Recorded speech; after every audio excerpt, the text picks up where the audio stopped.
pour qu'on le tue. Le père fera la même chose avec son enfant. Les enfants deviendront les ennemis de leurs parents et ils les feront condamner à mort.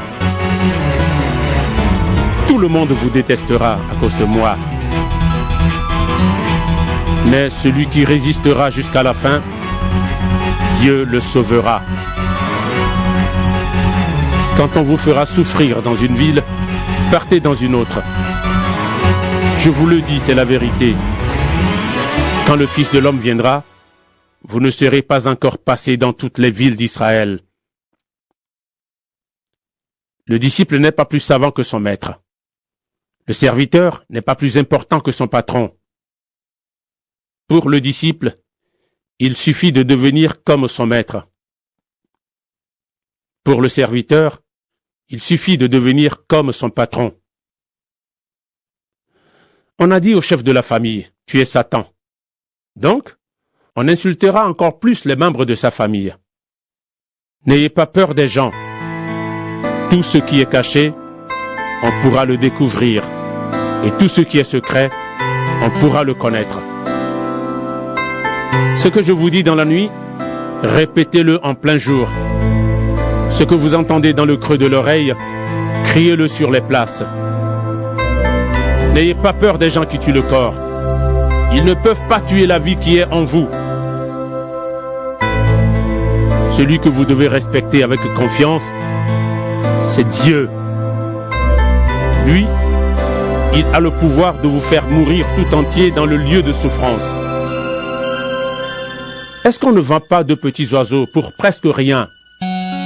Pourtant, quand l'un d'eux tombe par terre, c'est votre Père qui permet cela.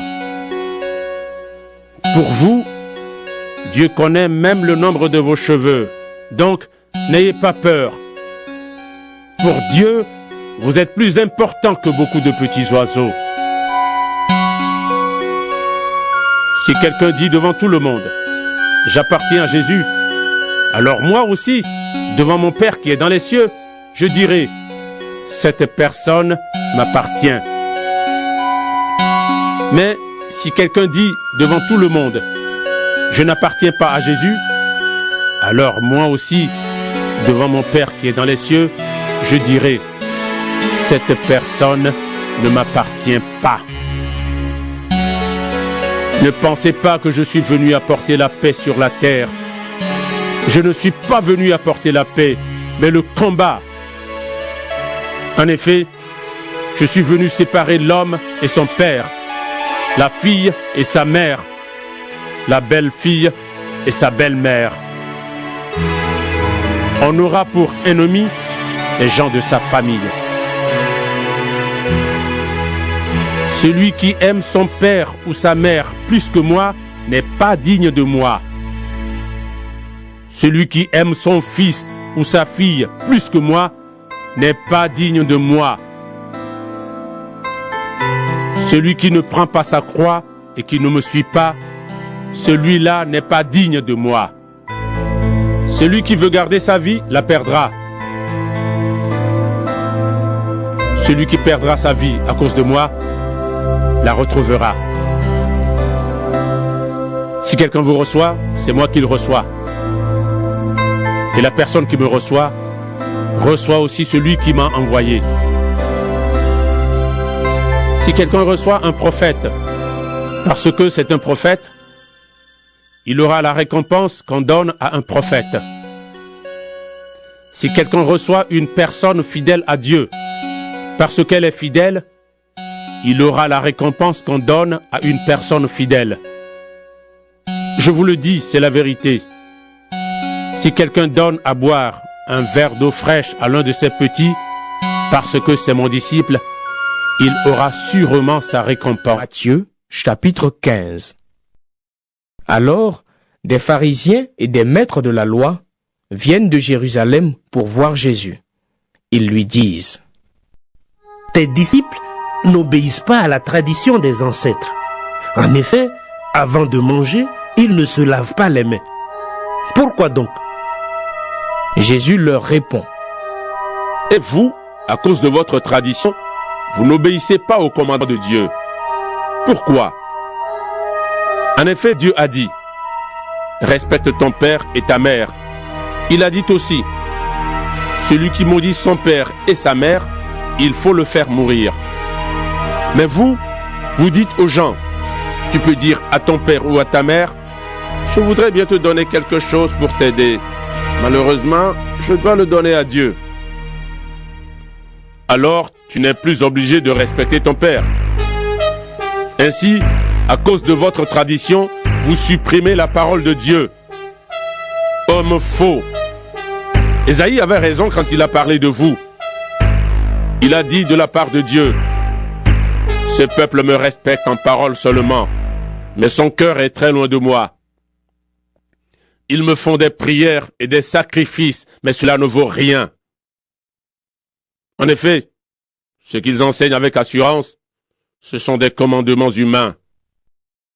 Ensuite, Jésus appelle la foule et il dit aux gens, écoutez-moi et comprenez bien ceci. Ce qui entre dans la bouche ne rend pas une personne impure. Mais ce qui sort de la bouche, voilà ce qui rend une personne impure. Alors les disciples s'approchent de Jésus et lui demandent, tes paroles ont choqué les pharisiens. Est-ce que tu le sais? Jésus leur répond, toutes les plantes que mon Père du ciel n'a pas plantées, on les arrachera. Laissez-les. Ce sont des aveugles qui conduisent des aveugles. Quand un aveugle conduit un autre aveugle, ils vont tomber tous les deux dans un trou. Alors Pierre dit à Jésus, explique-nous cette comparaison. Jésus lui répond, vous non plus, vous n'êtes pas encore capable de comprendre? Tout ce qui entre dans la bouche de quelqu'un passe dans son ventre et ensuite cela sort de son corps. Vous ne comprenez pas cela? Mais ce qui sort de la bouche vient du cœur. Voilà ce qui rend une personne impure. En effet, les mauvaises pensées sortent du cœur. Alors les gens tuent les autres. Ils trompent leur femme ou leur mari. Ils couchent avec n'importe qui. Ils volent.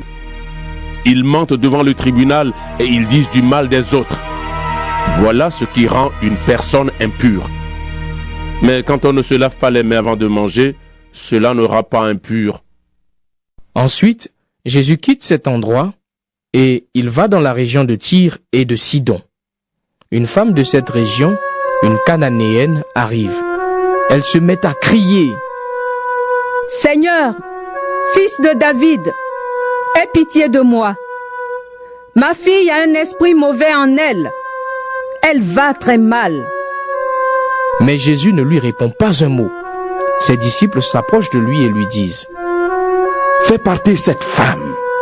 Elle n'arrête pas de crier derrière nous. » Jésus répond, « Dieu m'a envoyé seulement pour les gens d'Israël, qui sont comme des moutons perdus. » Mais la femme vient se mettre à genoux devant lui en disant, « Seigneur, aide-moi. » Jésus lui répond, « Ce n'est pas bien de prendre la nourriture des enfants et de la jeter aux petits chiens. » La femme lui dit, « Seigneur, tu as raison.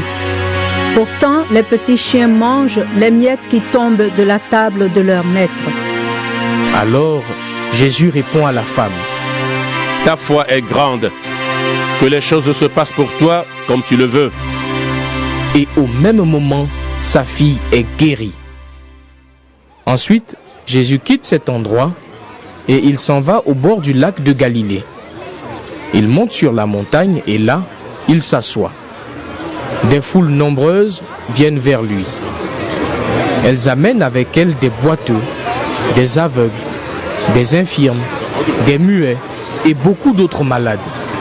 Elles les déposent aux pieds de Jésus et il les guérit. Les foules sont très étonnées. En effet, elles voient les muets qui parlent, les infirmes qui sont guéris, les boiteux qui marchent bien et les aveugles qui voient clair. Et elles disent, « Gloire au Dieu d'Israël !» Jésus appelle ses disciples et leur dit, « J'ai pitié de cette foule. Depuis 3 jours déjà, ils sont avec moi et ils n'ont rien à manger. Je ne veux pas leur demander de rentrer chez eux sans manger. Ils n'auront peut-être pas la force de continuer leur chemin. Les disciples lui disent: Dans cet endroit désert, où pouvons-nous trouver des pains pour nourrir une si grande foule? Jésus leur demande. Vous avez combien de pains? Ils lui répondent: 7. Et nous avons aussi quelques petits poissons. Jésus commande à la foule de s'asseoir par terre. Il prend les 7 pains et les poissons, il remercie Dieu, il les partage et les donne aux disciples. Puis les disciples les donnent aux foules. Tous mangent autant qu'ils veulent. On emporte les morceaux qui restent. Cela remplit 7 paniers. Il y a 4000 hommes qui ont mangé, sans compter les femmes et les enfants. Ensuite, Jésus renvoie les foules. Il monte dans la barque et il va dans la région de Magadane. Bonne nouvelle de Jésus-Christ selon Marc. Chapitre 1. La bonne nouvelle de Jésus-Christ, Fils de Dieu, commence ici. Dans le livre du prophète Ésaïe, on lit: Moi, Dieu, je vais envoyer mon messager devant toi pour préparer ton chemin. Un homme crie dans le désert: Préparez la route du Seigneur. Faites-lui des chemins bien droits. Ainsi Jean-Baptiste vient dans le désert.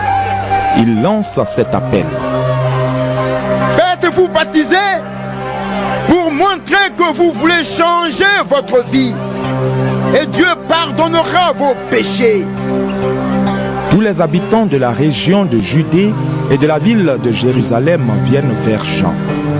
Ils avouent leurs péchés devant tout le monde et Jean les baptise dans l'eau du Jourdain. Jean porte un vêtement en poil de chameau et il a une ceinture de cuir autour de la taille. Il mange des sauterelles et du miel sauvage. Il annonce: Celui qui va venir après moi est plus puissant que moi. Je ne suis pas digne de me baisser pour lui enlever ses sandales. Moi, je vous ai baptisé dans l'eau, mais lui, il vous baptisera dans l'Esprit Saint. Alors Jésus arrive de Nazareth, village de Galilée. Jean le baptise dans le Jourdain. Au moment où Jésus sort de l'eau, il voit le ciel s'ouvrir. Et il voit l'Esprit Saint descendre sur lui comme une colombe. Une voix vient du ciel et lui dit: Tu es mon fils très aimé. C'est toi que j'ai choisi avec joie. Tout de suite après, l'Esprit Saint envoie Jésus dans le désert. Pendant 40 jours, il reste dans le désert et il est tenté par Satan. Jésus est avec les bêtes sauvages et les anges le servent. Un jour, Jean est mis en prison. Alors Jésus va en Galilée. Il annonce la bonne nouvelle de Dieu et il dit: Le moment décidé par Dieu est arrivé et le royaume de Dieu est tout près de vous. Changez votre vie et croyez à la bonne nouvelle. Jésus marche le long du lac de Galilée. Il voit Simon et André, le frère de Simon. Ce sont des pêcheurs et ils sont en train de jeter un filet dans le lac. Jésus leur dit: Venez avec moi et je ferai de vous des pêcheurs d'hommes. Aussitôt ils laissent leur filet et ils suivent Jésus. En allant un peu plus loin, Jésus voit Jacques et Jean, 2 frères. Ce sont les fils de Zébédée. Ils sont dans leur barque et réparent leur filet. Aussitôt Jésus les appelle. Ils laissent leur père Zébédée dans la barque avec les ouvriers et ils s'en vont avec Jésus.